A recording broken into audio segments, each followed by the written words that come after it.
Hello, live na po tayo, live. Live na po tayo. Medyo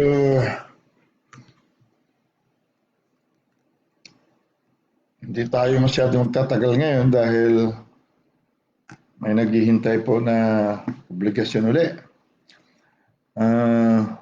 Andiyan na po kayo. Hello, live na po tayo. Live na po tayo mga kadugo. Live na po tayo. Ayan na, may dalawa na dito sa Bulacan. Hallelujah.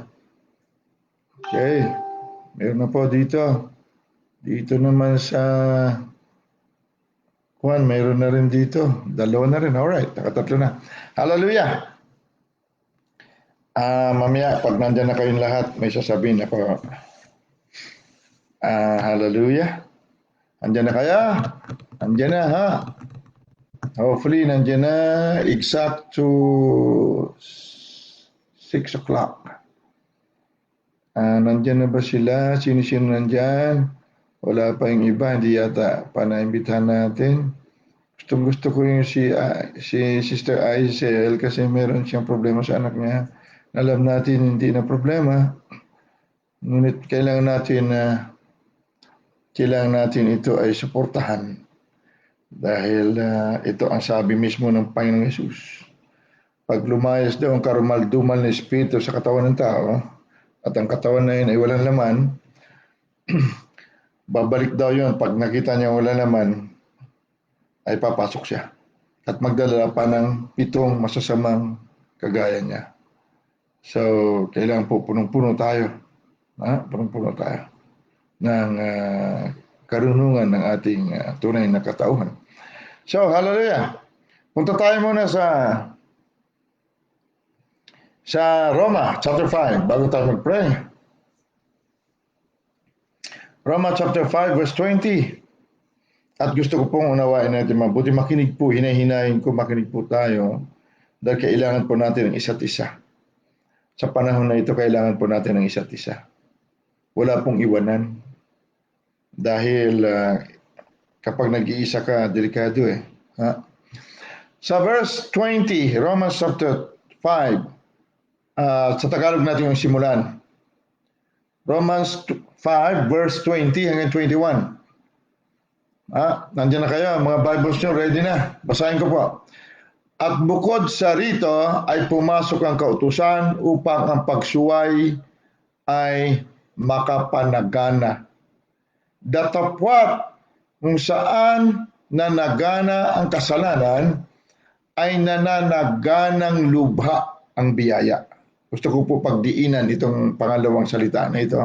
Datapwat kung saan nananagana ang kasalanan ay nananaganang lubha ang biyaya.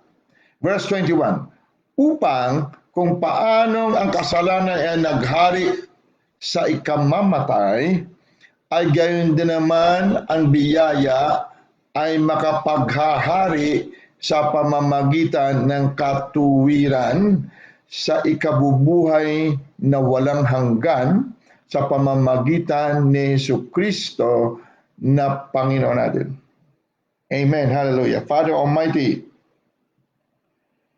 ituro niyo po sa amin uli ang iyong nayanda na karunungan para sa amin sa antas ng aming kakayanan ngayon na unawain ito, tanggapin ito, unawain natin sa buhay. Banal na Espiritu, Daddy, nakikita mong antas ng aming karunungan sa kasalukuyan at ibuhos niyo po ang sunod na baitang ng karunungan upang hindi kami makontento sa kahapon na alam namin dahil ang iyong pahayag, ang iyong karunungan ay progressive, umaangat ng umaangat ng umaangat. Salamat sa paggabay na ito, Banal na Espiritu.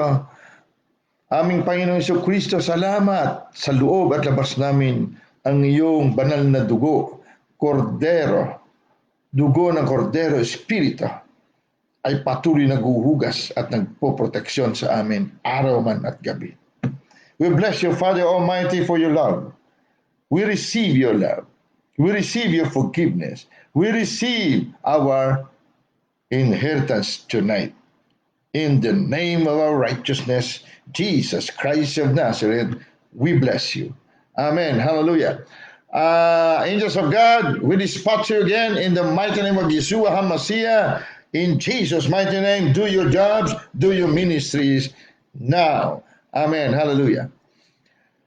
Gusto ko pong pansinin natin ang salitang nananaga ng kasalanan. Lalong lubha na nagana ang biyaya. Sa King James Version sabi, but where sin abounded, grace did much more abound. Kung dumudoble, naging triple, nagkapatong-patong sa kapal ang kasalanan ngayon sa mundo, kapatid, higit diyan kumapal ang biyaya o grace para sa atin. Ang grace po ay banal na pagkahawa sa ating puso. Banal na pagkahawa. Pagkahawa ng banal na Diyos sa ating puso. At refleksyon ng kanyang liwanag. Kung ang refleksyon ng liwanag kahapon ay 50%, ngayon 100%. Kasi dumadami ang kasalanan. Ang kasalanan na ito, sabi sa verse 21, ito naghahari upang may patupad ang kamatayan. Ngunit sabi niya sa verse 21, ang grace ay naghahari sa pamamagitan ng katuwiran. Ano ang katuwiran? Ito'y kamalayan. Right consciousness, itong righteousness, upang mapatunayan natin na tayo may buhay na walang hanggan dahil tayo na kay Hesus Kristo na ating Panginoon. Punahin niyo po ang pangyayari ngayon. Hindi po ito pananakot, kundi nakikita natin ang pangyayari. Dito, kadikit namin dito ang New Zealand. Nagdeklara ang New Zealand ng COVID-free, pwede na lumipad, pwede na bumiyahe ang mga New Zealander. Ang New Zealand at Australia halos magkapatid. Ngunit iba sila ng isla. Ngunit kaninang umaga, may nadayo doon na galing taga United Kingdom o England, pumunta dito, dumaan dito sa Australia, papunta doon. Napatunayan na yung dalawang yun na bumisita dahil may namatayan sila doon kamag-anak, ay mayroong COVID. So, panic na naman ang buong New Zealand na maaaring ibalik na naman ang quarantine. Ito ay magiging palagi ng kaalaman, karawan o pang-araw-araw na kaalaman sa buong mundo. Ibig sabihin, ang paghahari ng kamatayan, kapatid, ay malinaw na. Ngunit, kung tayo ay hindi makontento sa ating kaalaman kahapon at alam natin na mayroong bagong kaalaman ngayon ng Diyos para sa atin, dudoble naman ang biyaya sa atin. Dudoble naman ang grace, ang pagkahawa ng banal ng Diyos. Kaya kung dati tinatablan tayo ng kung ano-ano mga sakit, pag dumoble naman ang hawa ng banal na Diyos sa atin, dahil ang banal na Diyos na sa atin na sa loob, ngunit nahahawaan ng ating buong katawan dahil nagpipirambulate, lumalakad siya sa loob natin dahil ang kamalayan natin naging tamang kamalayan o right consciousness na tinatawag na righteousness, hindi naman siya tatalab sa atin. So, may pag-uusapan tayo sa gabing ito para lang mahamon tayo ng mga alam natin kanina ay mababa na ihambing sa malalaman natin ngayong gabi. Okay? Handa po kayo? Dahil kung mga alam natin nung araw, ay paubahin natin sa Diyos, nalaman natin na hindi natin paubahin sa Diyos. Bakit? Ang Diyos na sa atin at siya rin kumikilos sa loob natin according to the power that is working within us. Ano matalian dito sa lupa, tatalian sa langit. So may departamento tayo dito. So alam natin yung departamento na yun. At may departamento din doon sa taas.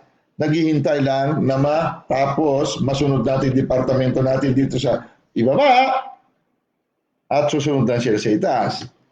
So kanina namang umaga, ang ating pinag-aralan ay tayo ay maging mapaghalungkat, mapag-search out the matter. Ang mga hari, mayroon po siyang kaugalian. Bukod sa halimbawa, nagpunta ka sa hari, bibigyan mo siya ng alay, hindi kanya paalisin sa kaharian niya na hindi niya sosobrahan ang iyong binigay sa kanya. Ganyan ang mga hari. Kaya pag nagbigay tayo sa Panginoon, dahil siya ay hari, sisiguruhin niya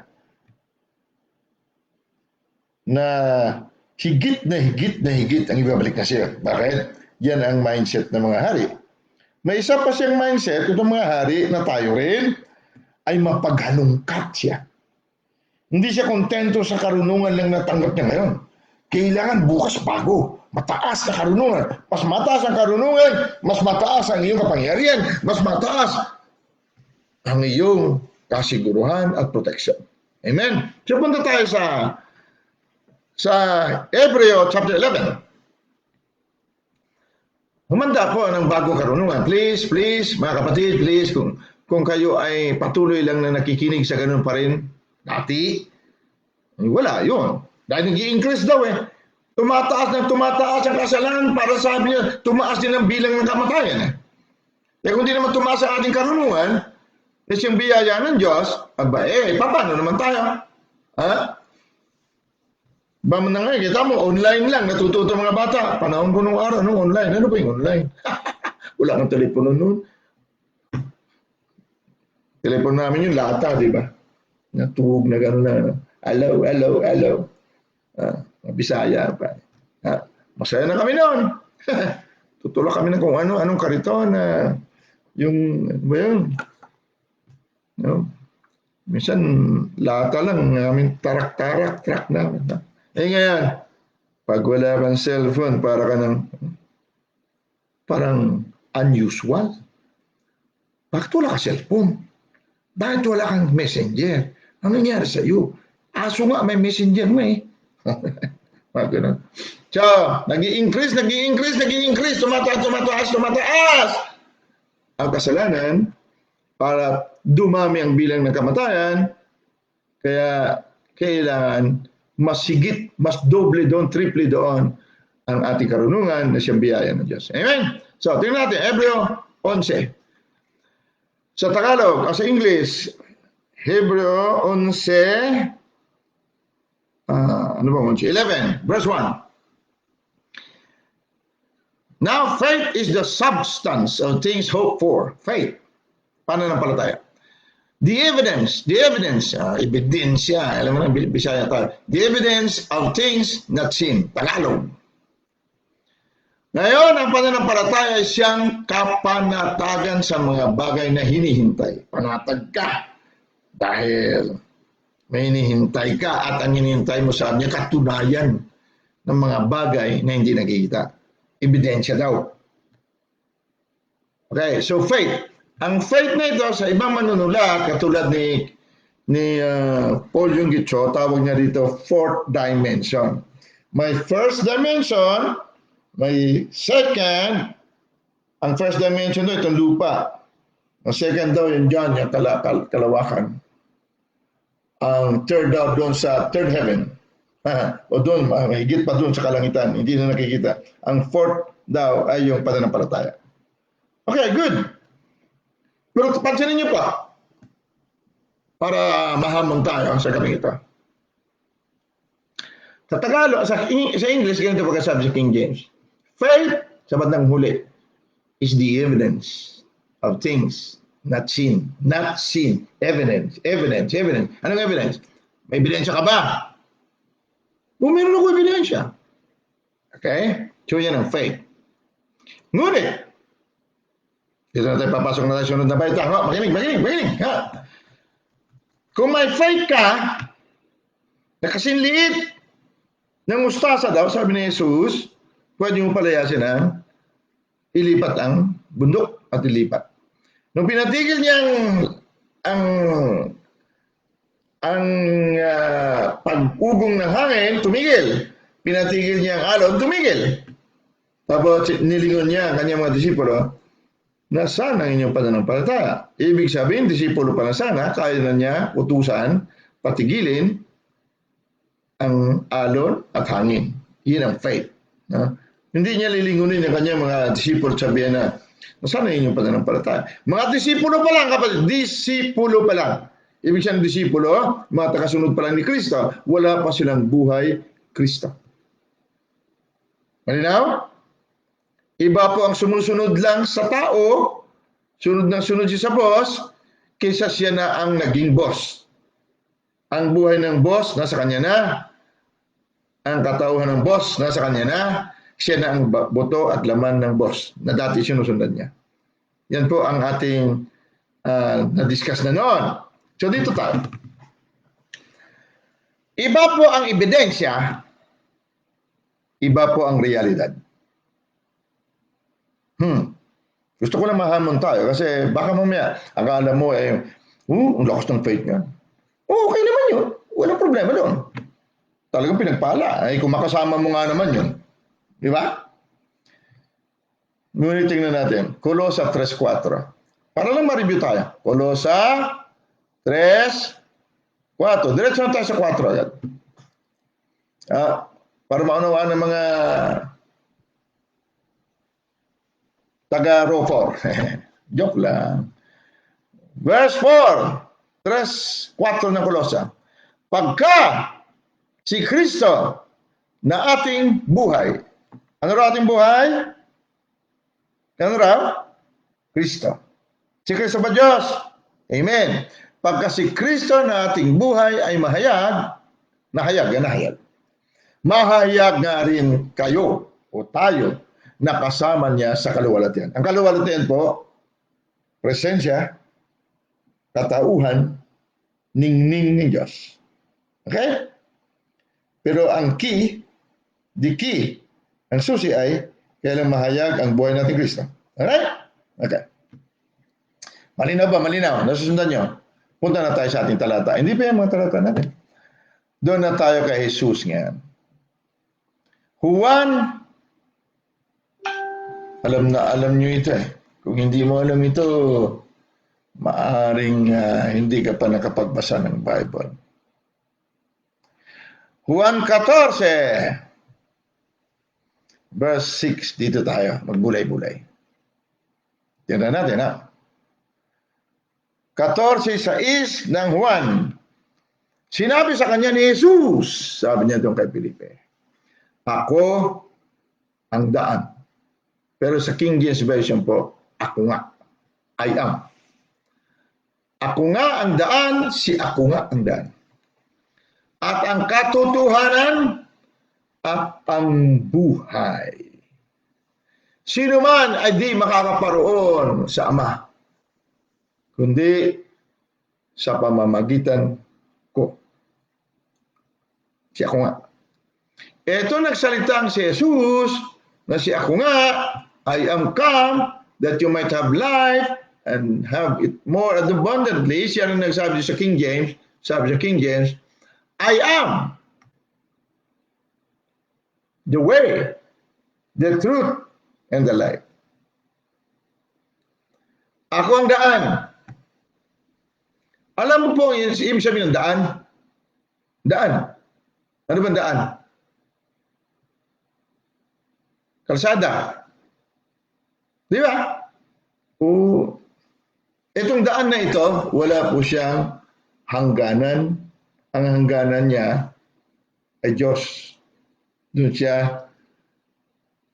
siya natigil. Kumbaga, pagdating mo doon sa Ama, hindi mo na kailangan daan. Bakit? Nakarating ka na eh. So, ang daan daw, kaya isipin ang daan, mula dito sa lupa, patungo doon sa langit, o patungo sa presensya ng Ama, ay si Jesus. Si Kristo. Ang daan na ito, protektado. Ulitin ko ulit. Ang daan na ito, kalsada na ito, na dadaanan natin, papunta doon sa Ama. Ibig sabihin, ang Ama ay lugar din. Si Kristo ay lugar din. Daan eh. Itong daan na ito, protektado ito. Nagniningning ito. Nagniningning ng kaluwalhatian ng Diyos. Ang daan na ito ay si Kristo. Correct? Kapag nahayag itong buhay natin Kristo, ang mga paa mo, ang paa natin, ang buong buto at laman natin, protektado, nagliliwanag ng kaluwalhatian ng Diyos. Bakit? Nahayag kasi ang buhay Kristo. Ikuha niya?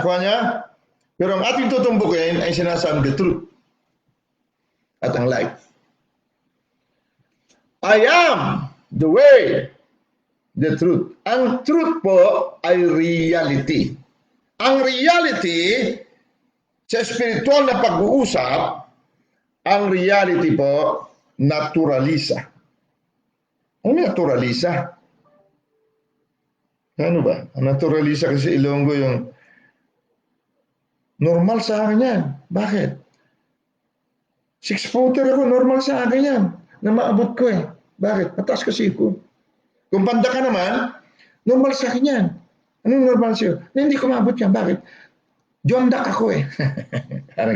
Normal. Yan ang sinasabi, naturalisa. Nature. Normal.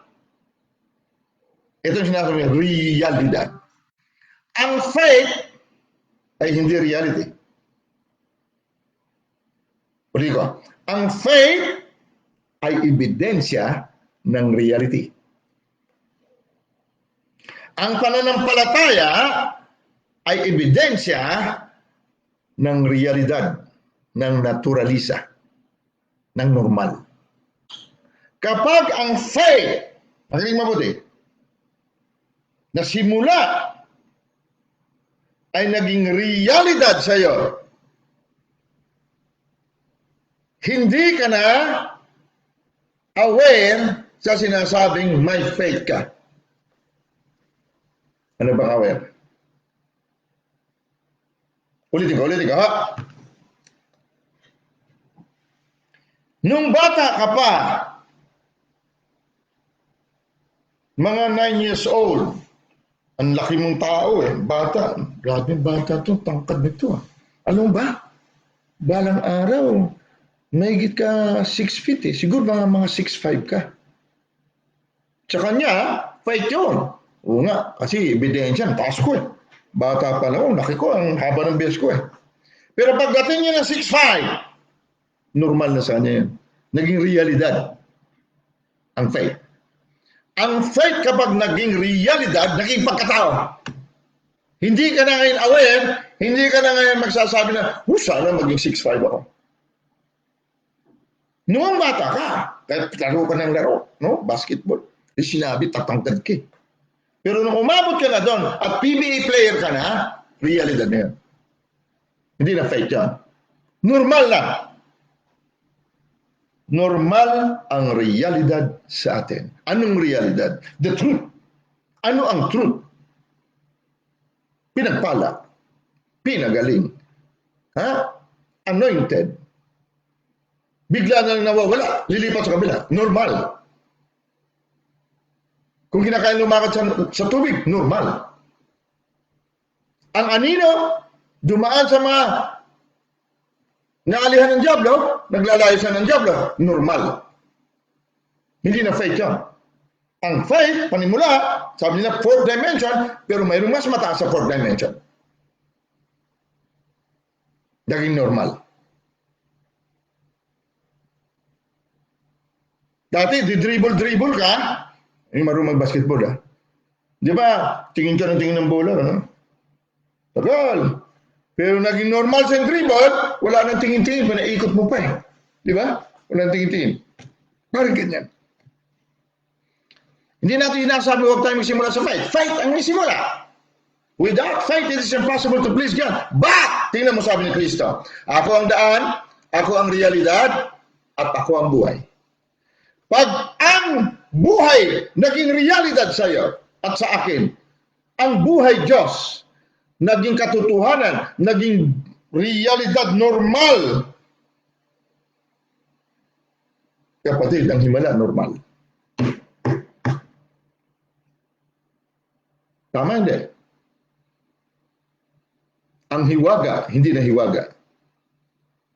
Dahil ang kaisipan na ni Kristo ang nahayag. Normal kay Kristo. Ng 2 tinapay, gagawin niya 1,000. Ang 5 isda, pagkakasayan niya sa 5,000. Hindi po ito exaggeration. Gusto ko hamunin tayo na araw-araw magbulay-bulay hanggang sa umangat ang ating alam. Ang paningin natin umangat ng umangat. Hanggang sa para tayong mga agila. Kitang-kita mo, 5 kilometers doon sa taas, kitang-kita mo na sa baba. Ang tingin mo sa mundo, maliit. Our youth is renewed like the eagles every day. Pero simula ka siyempre sa faith. Paano ka magsimula sa faith? Basa ng salita ng Diyos, pero huwag magbasa ng magbasa. Alamin ko anong binabasa. Nagsinisinas, balik ng balik. Ano ibig sabihin? Pag sinasabing, I am the way. I am the way. Way? Ano ang way? Ako nga ang daan. Ano ang ako nga? Sino ito? Ako nga. Ako nga. Ako nga, basahin mo. Personalin mo. Ako nga. Teka, ba't ako nga? Ako nga pala. May buhay pala ako ni ako nga. May buhay pala ako ni I am. Ako nga. Ako nga. Ang daan. Paano yun? Si Kristo lang ang daan ah. Teka. Lumingin ko doon sa labas. May nag-iiyakan doon. May sakit. Naghihingalo na. Dalhin sa ospital. COVID. Hindi pwede bumiyahe. Hindi naman siya COVID na pasyente. Hindi siya tatanggapin sa ospital. Teka, ako nga? Ako? Ako nga ang daan. Teka. Daan ako na ano? Daan ako tungo sa pagalingan. Teka. Punta ko nga muna. Doon pala sa daan ha. Ano po ang problema? Ito, tatay ko. Wala pa naman kami pera. Huwag ka umiyak. Si ako nga nadaan nandito na. Ha? Pwede ba ako mag-pray? Dama na kaagad nila ang daan. Dahil nagbulay-bulay kasi ako nga ang daan. Doon pa lang. So huwag kang tumigil doon sa, alam mo dati, yun lang. Teka, pag bulay-bulayan ko, si Kristo Si Jesus nagsasabi nito Bibig ng Diyos ito sandali. Pakinggan ko nga ito. Yung bibig ng mga chismoso niyan, tabi ko muna. Na? Ako nga. Okay.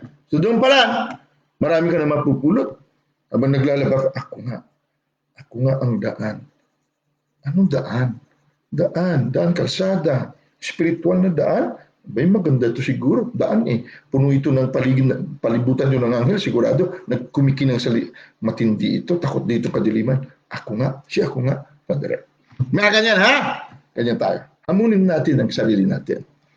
So, ang faith, pananampalataya, kapag naging realidad, hindi mo naisipin na mapagaling ko kaya ito? Kaya ng Lord to? Itong naghihingalo na ito? Naisip mo, ako nga. Teka, hindi ba't si ako nga ay huling Adan? Espiritu nagbibigay buhay. Teka, hindi ba ako lahi niya? Di ba siya panganay? Ako ang sunod na kapatid. At kami pareho anak ng Diyos. Kung anong kalulutian binigay sa kanya ng Ama, binigay sa akin? Hindi ba? Teka, punta ko nga muna. Pagdating mo doon, hindi na ikaw nakafocus sa pananampalataya kasi pananampalataya naging ikaw. Naging normal. Naturalisa. Labas po muna kayo. Sir, labas kayo. Ma'am, labas muna kayo sa kwarto. Ha? Bakit po? Basta labas po kayo. Palitaan namin kayo sa labas. Kasi mukhang itsura mo pa lang kalaban na ng pananampalataya. Labas. Pagsigaw mo na. Anong sakit siya nasabi? Sigawan mo yung sakit. Pinalayas mo. Normal. Ang pananampalataya ay ebidensya. Pero hindi yan realidad. Evidence of the things hoped for. Ebidensya ng mga bagay na inaasahan. May ebidensya ka na dahil sinabi sa salita Ang pananampalataya galing sa pakinig ng salita. Sinabi, pinagaling ka na Nakasulat yun. Pero may sakit yung tao. sabi, ipatong mong kamay mo sa may sakit, gagaling siya eh. Sandali. Ebidensya yun eh. Pero hindi realidad. Bakit? May sakit oh. Hindi na ako. May sakit. Patong ko kamay ko. Kaya may pananampalataya ko. Sandali. Pag naging normal ang pananampalataya, hindi na siya pananampalataya. Siya ay realidad. The way, the truth, at pag naging normal ang pananampalataya, naging realidad, naging katotohanan, buhay yan. Kapalit, buhay yan. Nahayag ang buhay na si Kristo Jesus na siyang buhay mo. Kaya nahayag ang kaluwalhatian. Gawing normal ang buhay Diyos. Exercise thyself unto godliness. Sanayin natin ating mga sarili, ang ating kaisipan, ating kamalayan sa buhay Diyos. The way, truth, life. Ang daan, naging katotohanan at naging buhay. Hanggat ang pananampalataya ay hinahanap-hanap pa rin natin. Hinahanap din natin ang kagalingan. Lord, turuan mo ako. Para kasi ang pananampalataya ko. Good.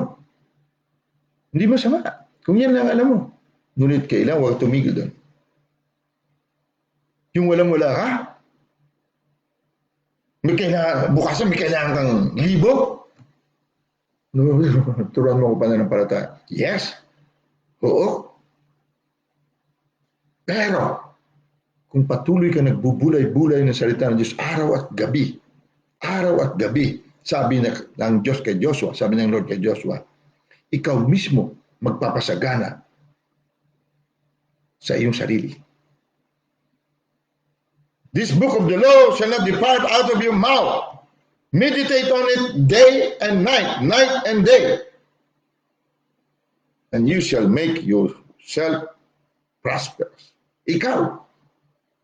See the way, the truth, na life na sa atin. Ang way na sa atin. Okay, way, atin na yan. Wala ka duda-duda. Pero yung truth, realidad yan. May sakit, may kahirapan. Oo, may ebidensya ka. Sabi, kaya mo yan. Patong mo kamay mo. Kaya mo yan. Pinagpala ka na. Kaya mo yan. Pero hanggat hindi naging realidad, ebidensya lang yan sa mga bagay na hinihintay mo. Pero sa oras na naging katotohanan, umangat ka sa 4th dimension, 5th dimension ka na, o 6th dimension ka na, mataas na, tumaas sa karunungan, ang faith, hindi ka na conscious sa faith. Naging normal. Kasi naging katotohanan na. Naging realidad na ang dating ebidensya. May ebidensya ka, pero hindi realidad. Naging realidad din sa atin ang ebidensya dahil may mga gumaling. Ito ngayon ang lakad natin, life na ito. Life-giving spirit. Bubuhay na ito ng patay, kapatid. Ulitin ko. Ang pagbuhay ng patay ay normal kapag ang faith naging realidad. Naging katauhan. Naturalisa. Nature. Normal. Amen? May nakuha kayo?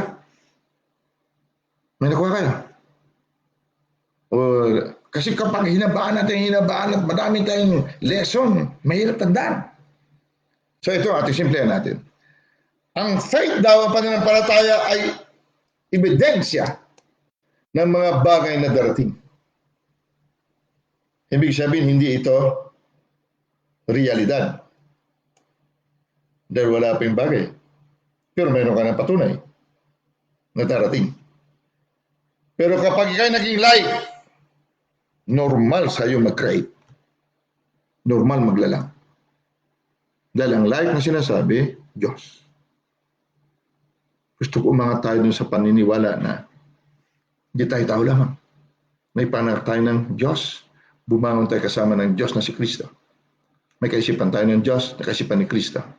Kailan mahasa ang kaisipan na ito. Ulitin ko pa, baka hindi nyo na-catch. ang ebidensya ay hindi po realidad. Hindi siya truth. Pero may ebidensya ka, sigurado yan. Pag sinabing pinagpala ka na, ngayon, medyo mangkat-akyat-akyat ka po rin sa bundok ng problema. Pero kapag ang ebidensya naging normal, hindi mo na hinahanap ang ebidensya, dahil nandiyan na normal na. Pag sabi mo ng ganun, sabi ko nga si Smith Wilson, hindi niya alam tuturo na ito. Sigurado ako eh. Pero naging normal sa kanyang faith. Patay. Pinatawag siya ng asawa. Umiyak na umiyak. Saan ang asawa mo? Sa loob po. Sige, sige. Buksan ang pinto. Pagbukas ng pinto, sasama yung asawang babae. Huwag ka sumama. Smith Wigglesworth. Diyan ka sa labas. Hindi siya sumama. Sino ni Smith Wigglesworth ang pinto. Binangon yung patay. Matigas na eh. Sinandal sa pader. Sinabi niya sa pangalan ni Jesus, umiyak ka! Binitawan niya, tumba. Binangon uli. Sinabi ko sa iyo, sa pangalan ni Jesus, bumangon ka! Tumba uli, patay pa rin. Sa inis niya, binangon, sinuntok na niya. Sa pangalan, sinabi ko sa iyo. Normal sa kanya. Pagtama niya, pagbagsak sa pader na ngayon, huminga eh. Yun ang pananampalataya na naging normal. Hindi na sinasabi na pananampalataya. Lord, pananampalataya. Okay rin yun. Pero umangat tayo doon. Gusto ko lang makita natin na may dapat tayong hanapin. Ha? May dapat pa tayong alamin. Ha? Hindi ko sinasabi na normal na ito sa atin ngayon. Pero darating ang panahon, kapatid. Darating ang araw. Hindi na magtatagal. May masasalubong ka sigurado. Hindi ito bibigyan ng Lord sa ating revelation na ito na hindi tayo nahanda. Smith Wigglesworth isang example. Hindi niya ito alam itong tinuturo natin. Pero nangyari sa kanya. Hindi man niya alam itong tinuturo natin. Pero ang alam niya, normal sa kanya ang buhay. Katulad ni John G. Lake. Pumunta sa Africa, marami nakatumba dyan sa kalsada. Tumba. Dahil dun sa parang COVID din. Lahat naka-guantes lahat. Parang natawag noon. Astronaut, kabalot ng plastic, lahat pa din dito. Pero ngayon mga doktor dyan sa frontliners. Kwanto siyempre, nagnanaknak yung mga patay. Nagnanana yung mga hindi pa namamatay dahil sa ospital. Hindi na umaabot sa ospital ng iba. Dumating sina Smith Wigglesworth doon.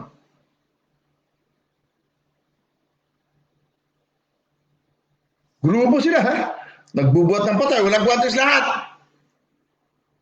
Takot yung mga doktor. Ano ginawa nyo? Uy, wala kang kwantes ha? Hindi, tutulungan namin kayo. Kaya punta kami rito eh.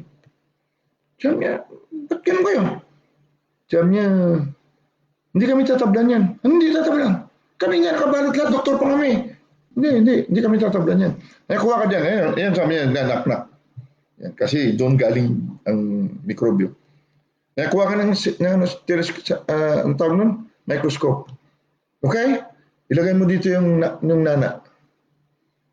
Paglagay ng nana, sinilip sa microscope, pumipsik-pisik, maya patay. Namamatay. Bawat pinatong pa uling nana. Nakita, pumipsik-pisik, maya patay. Sabi niya, bakit yan? Sabi niya kasi, may buhay kami ng Diyos. Yan ang sinabi niya. Naging normal sa kanya, kapatid. Ang faith, naging katauhan.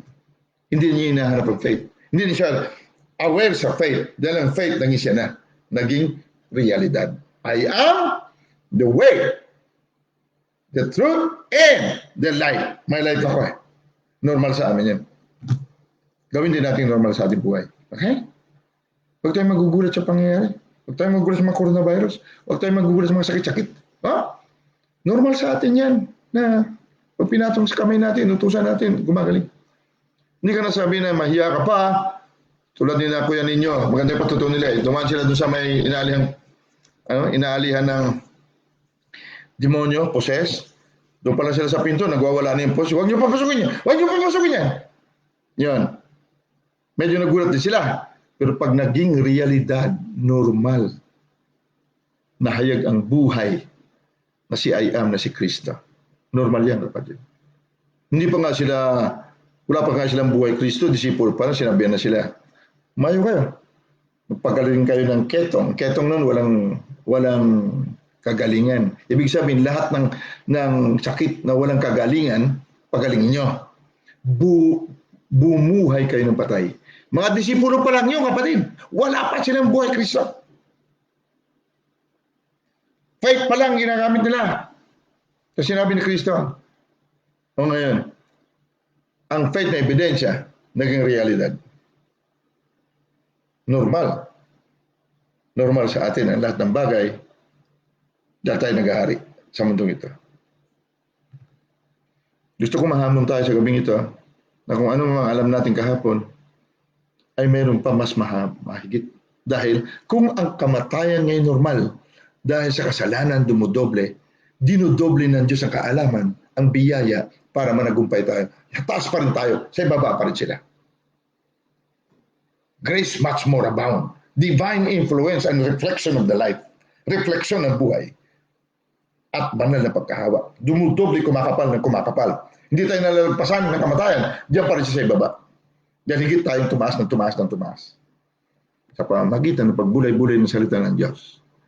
At alamin ang ating tunay na buhay. The way, the truth, and the life. Hindi si Jesus lamang yun. Si Jesus na may buhay Kristo, He is the way, the I am, the way, the truth, and the life. Ngayon, yung buhay ni Jesus na si Kristo, di ba na sa'yo? So, sino ang way, truth, and the life? Kailan maging realidad? Maging life. Maging realidad ang life. Maging realidad ang buhay. Tingnan mo laging sarili mo sa salamin. Normal sa'yo. Normal sa'yo. Normal sa'yo mag-ari sa buhay. Tandaan mo. Binanal ka, matuwid ka, tama ang iyong consciousness, right consciousness, kaya ikaw righteous. Normal sa'yo, yumaman, dahil marami kang tutulungan. Baka magpayaman ka lang sa sarili mo, kapatid. No. Balikan mo kami, ha? Huwag yung ikaw lang. Lahat tayo.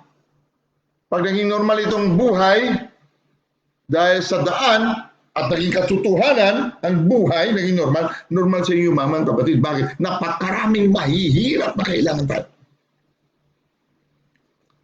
Maawa sa duka, nagpapautang sa Diyos, sa Lord. Napakarami nila, kapatid. Napakarami. Lalo na dyan sa Pilipinas. Dito marami na rin. Dahil wala ng trabaho, nag-iiyak ka na. Wala na pa, rimata na yung mga nupahan. Mga karamihan ng mga bangko dito, hindi na pumayag na hindi kunin ng utay. Iwan ng mga trabaho. Buti nga, dito sa amin, hindi natigil trabaho. Dumagdag pa . Amen? Kasi nandito tayo.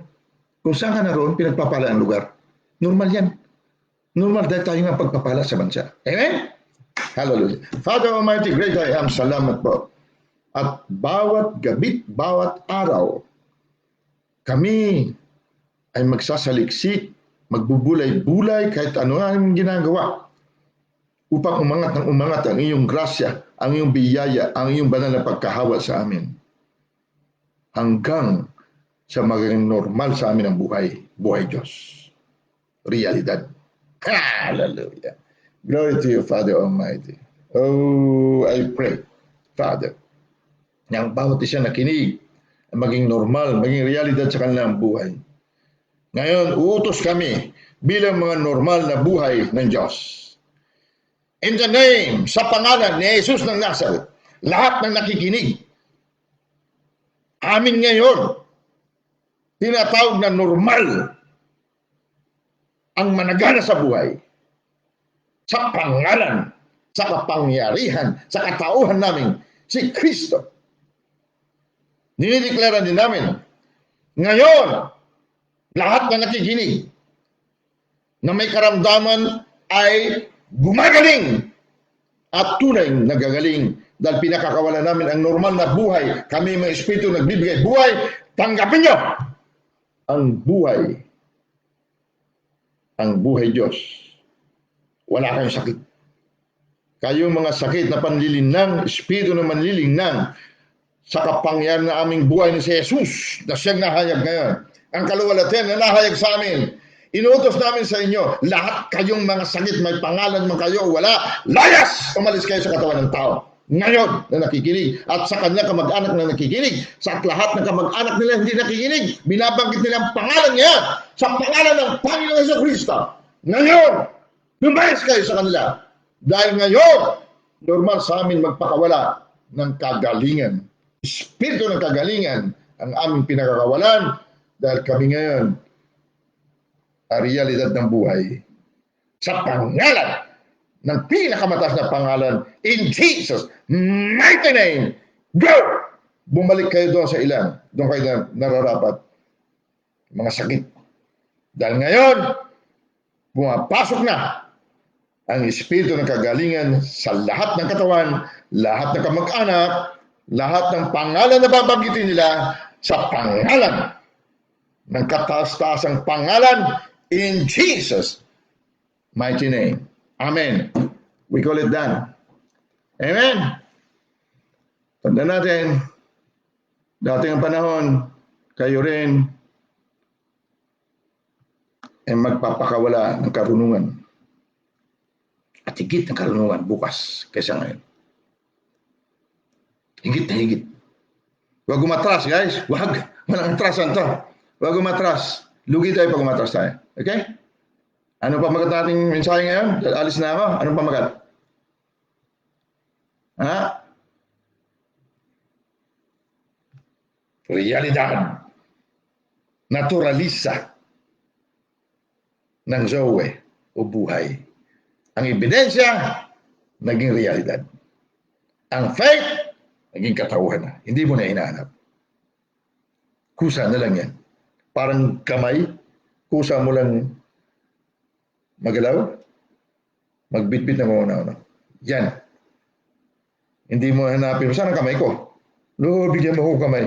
No, yan ang kamay mo. Hawakan mo na. Anong gusto mo? Normal.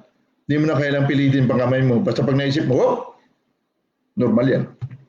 Yan ang faith na naging realidad. Pananampalataya na naging katotohanan. Amen? Hallelujah. You are blessed, guys. You are blessed. See you tomorrow. Magbulay-bulay. Kayo muna. Bulay-bulay. Ako na lagi nagsasalita eh. Okay? Para man may mapulot ako dyan na, ito. Kaya tuwa ako kay Kuya Dindo eh. Ang dami niyang patutuo. Kayo din naman. Okay? So, see you tomorrow. You are blessed. Sabihin mo nga, I am blessed. Normal sa akin ang Zoe. Normal sa akin ang buhay Diyos. Amen. Randa seke yaraba. Hallelujah. Father, thank you. Normal sa amin ang buhay. Angels of God, tuloy. Tuloy ang inyong trabaho in Jesus. Mighty name we dispatch you. You are blessed, guys. Tomorrow. Sharean nyo naman ako. Ako na lang lagi nagsishare. Ano ba? Okay? I love you guys. I love you. Bye.